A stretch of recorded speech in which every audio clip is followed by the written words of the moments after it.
ሰላም ሰላም ውድና የተከበራችሁ የመሲ ዩቲዩብ ቻናል ተከታታዮች እንዴት አላችሁ? እኛ እግዚአብሔር ይመስገን ሁሉ ሰላም ሁሉ መልካም ነው። እንዴት አላችሁ? በያላችሁበት ሰላማችሁ እንደ ምድር አሸዋ ብዝዝት ትርፍርፍ ይበልኝ።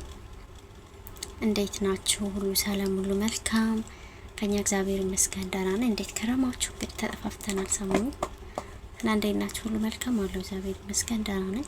እንግዲህ አዲስ ዓመት እየደረሰ ነው። የሰላም የፍቅር የአንድነት እንዲሆንልን ሁላችንም እንጸልይ ነው የሚባለው። እንግዲህ ለሁሉም ነገር እግዚአብሔር ያውቃል፣ እሱ ያለው ነው የሚሆነው ማለት ነው። እንግዲህ ዛሬ በአዲስ ቪዲዮ ተመልሻለሁ። ሰሞኑን እንግዲህ በሶሻል ሚዲያ መነጋገሪያ የሆነች እህታችን አለች። በጣም በሚያሳዝን ሁኔታ ማሰብ ራሱ በሚከብርበት ሁኔታ ነው እንግዲህ አንድ ኢትዮጵያዊት የተገደለችው በፍቅረኛዋና በጣም በምትወዳት በ10 አመት ጓደኛዋ ናት እህቷ የተገደለችባትና የዓለም ቆነጃጅቶች ላይ ደግሞ እየተወዳደረች እንደነበረ ሁላችንም እናውቃለን። በሷ ምትክ ደግሞ ሩታ ሞገስ መሰለኝ እንግዲህ ብቻ ስሟ ሩታ ነውና እሷ እየተወዳደረች ነው። እንግዲህ ሁላችንም መልካም ምኞታችንን እንግለጽላት ማለት ነው። በጣም ነው ያዘነችው። እንግዲህ እንደምታዩት በንግግሯ በጣም ልቧ ተሰብሯ መናገር እስኪያቅታት ድረስ በቃ በጣም ከብዷት መናገር እስኪያቅታት ድረስ ነው እንግዲህ ልቧ የተሰበረው። እህትን ማጣት ምን ያክል ከባድ እንደሆነ መገመት አይከብድም ማለት እንኳን አይደለም የሆነ ቦታ ሄዳ እንኳን አይደለም የዓለም ውድድር ላይ ልትወዳደር 1 ሳምንት ወይ ደግሞ 2 ሳምንት የቀራት እህት በጣም ማሰቡ ራሱ ያን ያክል ከባድ ነው ብዬ አላስብም። እና ሁላችንም በምንችለው አቅም እንግዲህ ልጅቷ ሩት የኛን ግዛት ትፈልጋለች። እኛ ማድረግ ያለብን ነገር አለ። እንግዲህ የዓለም ውድድር ነው። እንግዲህ እሷ ኢትዮጵያን ወክላ ነው የተወዳደረች ያለችው። እንደምታሸንፍም ደግሞ ተስፋ እናደርጋለን ብዬ ነው የማስበው። እና እንግዲህ ታችን ሩት የሁላችንም እገዛ ትፈልጋለች ማለት ነው። እንግዲህ በምናግዝበት መልኩ ታችን እናግዛት።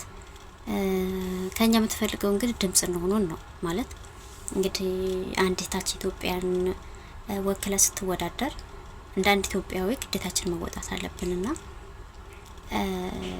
ማሸነፍ ካለባት ታሸንፋለች። ግን ልቧ በጣም ተሰብሯል። ንግግሩ ላይ እንደምታዩት እንግዲህ መናገር በጣም አቅቷታል። በጣም ስሜቱ በጣም ከባድ ነው። እንግዲህ ከእግዚአብሔር የመጣ ነገር እኮ ችግር የለም ማለት ሁላችንም እንሞታለን፣ ሁላችንም ወደዚያ ሆነን ግን ደግሞ በጊዜው ሲሆን ደስ ይላል ማለት አሁን የእሷን እህት አሟሟት እንግዲህ በቅርብ በምትለው ሰው የራሴ በምትለው ሰው በጓደኛዋ ወይም ደግሞ ለወደፊት የልጆች አባት ብላ ባሰበችው ሰው ሲሆን ደግሞ አስባችሁታል። ስሜቱ በጣም ከባድ ነው እውነት ለመናገር ማለት ነውና ከባድ ነው። እንግዲህ ታችን አሸንፋ የኢትዮጵያን ስም እንደምታስጠራለን ተስፋ እናደርጋለን።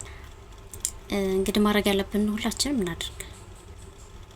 ያው ድምጽ ሆኖና ያለችው ሁለተኛ ናት። ደስ የሚለው ነገር ሁለተኛ ደረጃ ላይ ነው ያለችው። በእርግጠኝነት ታሸንፋለች። በቃ እኛ እኮ ኢትዮጵያውያኖች ከተባበርን እኮ በቃ የሆነ ቦታ ማንደርስበት ነገር የለምና እታችን እንደምታሸንፍ ተስፋ እናደርጋለን። ሁላችንም ደግሞ ማድረግ ያለብን እናድርግ። የገባን ድምጽ እንሆናት ለእህታችን። ስለዚህ ሩት ታሸንፋለች። በጣም ግን በጣም ነው ያዘኑት ዳኞቹም ታዳኞቹም ተወዳዳሪዎቹም ስለ ታሪኳ ሲሰሙ በጣም አዝነዋል። ማለት እንዲሁ ራሱ ማሳለፍ የሚቻል ቢሆን ብታልፍ እኔ ደስ ይለኛልና ከምንም በላይ ደግሞ እህቷን በዚህ በቃ በእርግጠኝነት ይህ ስያሜ የእህቷ ነው ብዬ ነው ማስበውና የእህቷን ታሪክ ለማስጠራ ነው በቃ እንደዚህ የሆነችው ለእህቷ ነው በቃ ብዬ ነው ማስበውና ፈጣሪ ደግሞ አሳክቶላት በቃ ኢትዮጵያን አስጠርታ እህቷም ነፍሷን ይማርና እንግዲህ ባጭሩ በጣም ባጭሩ ነው የቀረችው። ግን በቃ ምንም ማድረግ አይቻልም እና የእሷንም ስም እንደምታስጠራ ተስፋ እናደርጋለን። ሁሉም ነገር ለበጎ ነው። ብቻ እግዚአብሔር የፈቀደው ነገር ነው የሚሆነው። ስለዚህ እንግዲህ ማድረግ ያለብን ሁላችንም እናደርግ ብዬ ነው ማስበው፣ እንደኔ ማለት ነው። ስለዚህ ምን ትላላችሁ?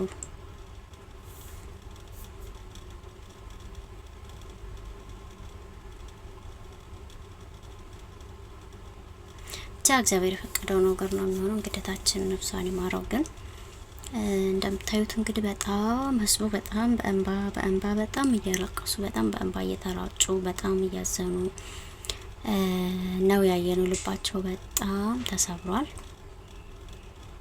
ብቻ ያው አንዳንድ ነገር ያው እንዲሁ ነው፣ ምንም ማድረግ አይቻልም። እንግዲህ ህይወት እንዴት ናት? እጣ ፈንታ ነው እና አሁን እኛ ማድረግ ያለብን እህታችንን አሸንፋ የእህቷ ስም እንዲጠራ ኢትዮጵያዊነታችን እንዲጠራ ነው።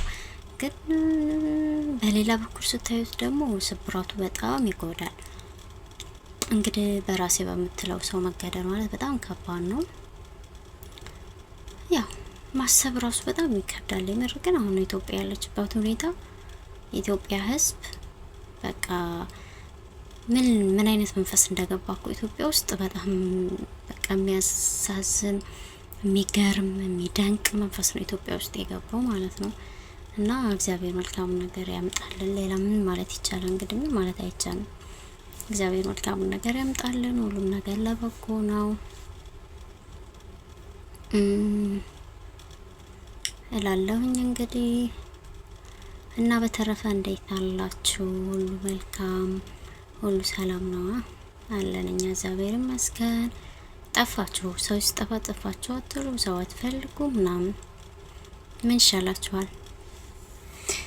እና በተረፈ እንደዛ ነው። ለማንኛውም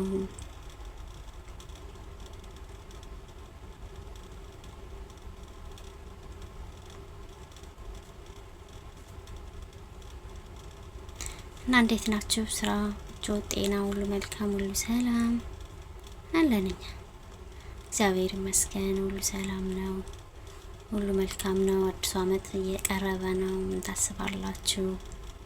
ምን ላይ ናችሁ? 2018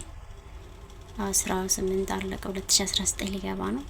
20 ቀን ቀረዋ። ቋግሜ ስንት እንደሆነች አይታወቅም ዘንድሮ። አናውቅም። እኔ አላውቅም። የሚያውቅ ያውቃል፣ እኔ ግን አላውቅም። እና እንደዛ ነው ለማንኛውም በተረፈ እንዴት ናችሁ?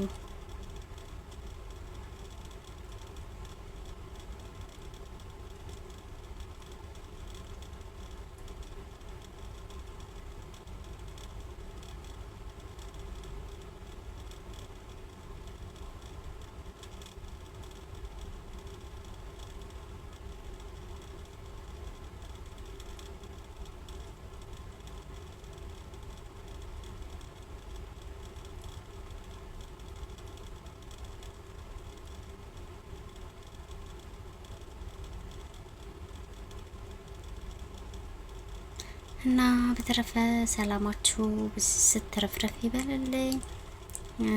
እንግዲህ ሩት ይርጋለም ሁለተኛ ደረጃ ላይ ትገኛለች። እንግዲህ በቅርብ መልካም ነገር እንሰማለን። እንደምታሸንፍ ተስፋ እናደርጋለን። እኛ ኢትዮጵያውያኖች ከተባበሩን ማናሸንፈው ነገር የለም፣ ማንንደው ተራራ የለም። እኛ አንድነን። ስለዚህ ሩት ይርጋለም ማሸነፍ አለባት። ሁላችንም በምችለው አቅል እየገባን ድምጽ መሆን ያለብን እየገባን ድምጽ እንሆን ማለት ነው። እንግዲህ መልካሙ ነገር ሁሉ እንመኝላታለን ለእህታችን። ሚስ ወርልድ ኢትዮጵያ ሩት ይርጋለም እንግዲህ በጣም ቆንጆ ናት፣ እንደምናያት በጣም ጎበዝ ናት። በዛ ላይ በጣም ጠንካራ ናት። ሞዴል ሩት ይርጋለም በቬስትና የተካሄደ በሚገኘው የሚስ ወርልድ ውድድር ላይ ዛሬ ያገኘችው ሙሉ ንግግር የአማርኛ ትርጉም ንግግሬን በማመስገን መጀመር እፈልጋለሁ። ይህን መድረክ ስለፈጠራችሁ አመሰግናለሁ። በሚስ ወርልድ ምክንያት ዓለም የተፈወሰች ነው። እነዚህ የተገኘ ነው እንደ ውበት ንግስቶች ለመታየት ብቻ ሳይሆን ሌሎችንም ለመመልከት ለማገዝ ጭምር ነው። ስንቶቻችሁ ናችሁ ኢትዮጵያ በራሷ የዘመን አቆጣጠር ምክንያት አሁን 2018 ዓም ላይ እንደምትገኝ የምታውቁ? የሰው ልጅ መገኛ የ13 ወራት ጸደል ሀገር የቡና መገኛ 13 ማለት እስከ ጳጉሜ ማለት ነው። የቡና መገኛና አስደናቂ ተፈጥሮ ገጽታ ያላት ሀገር ነች። ከባንዲራዬ ጀርባ ግን እዚህ ያመጣኝን ከጀርባው ያለውን ጥንካሬ ልንገራችሁ። ታሪኬ የሚጀምረው በማጣት ነው። የ1 አመት ልጅ እያለሁ እናቴን አጣሁ። አባታችን እኛን ለማሳደግ እና የተሻለ ወደፊት ህይወት እንዲኖረን የራሱን ህይወት መስዋዕት አድርጎ እሱ በማይኖርበት ጊዜ እኔ ላይ ጥቃት ይደርስብኝ ነበር። እህቴ ደግሞ በህመም ትሰቃይ ነበር። እንደ እናታችን እሱም አጥተን ብቻችንን እንዳንቀር በመፍራት ምንም አንናገርም ነበር። እያደግን ስንመጣ እህቴ ከእኔ 5 አመት ብትበልጥም እሷ እንድጠብቅ እንድንከባከብ ተገደድኩ። ማለት ትልቅ ሆና ነው እንግዲህ ተገደድኩ። ግን ደስ እያለኝ ነበር የማደርገው። እህቴ 5 አመት ወደ ኋላ ተመልሳ ከእኔ ጋር በአንድ ክፍል ውስጥ ተቀምጣ ትማር ነበር። በእድሜ ልዩነት፣ በቆዳ ቀለም እና እንግዲህ እንደምታዩት ነው። እንግዲህ እህታችን ታሪኳ በጣም ረጅም ነው። ብቻ ሁሉም ነገር ለመልካም ነው። ሁሉም ነገር መልካም ሆኖ እህቷንም ነፍስ ይማርልን። እሷም ደግሞ እንደምታሰንፍ ተስፋ እናደርጋለን።